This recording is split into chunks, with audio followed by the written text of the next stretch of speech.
Okay, you met with every department, you got the recordings, you've asked, and then what? About 400 times. Now, what do you do with it? This is where it gets really cool. You can give Victor your discovery notes, explain what matters most to the company, and ask him to help you create the plan. But there is one thing I always want you to include. Ask Victor to estimate the return on investment. How many hours could this save the company? How much money could it save? What could that be worth over the next 12 months?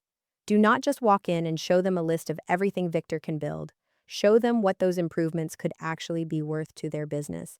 Like for the plumbing company, he came back with a 4-month plan. Month one was estimating, month two was field communication and follow up, month three was billing and vendor coordinating, and month four was reporting and executive dashboards. And he built that ROI calculator that I didn't even ask him to do, he just did it.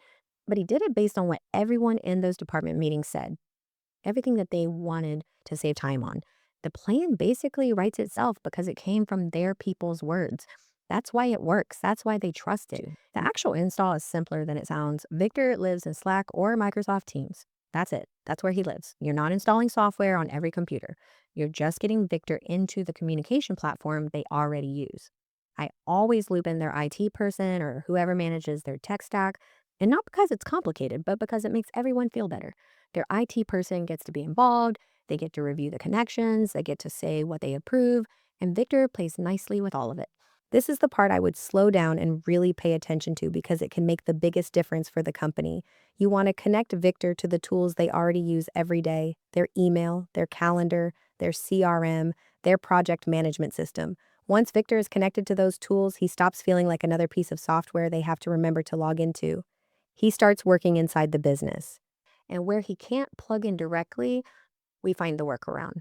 One department at a time, based on the plan. We don't try to do everything on day one. That's how people get overwhelmed and they stop using it. Here's what you want to happen in week one: something small, something obvious, something that makes one person go, oh, wow, that is so much better or faster.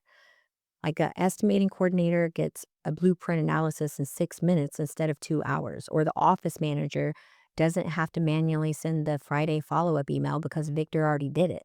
The sales manager gets a weekly report without having to pull numbers from 3 different systems. You want one moment in that first week where someone pulls out their phone and texts the manager, the owner, and says, oh my gosh, Victor just did this. That's your install. That moment right there, that's proof of concept.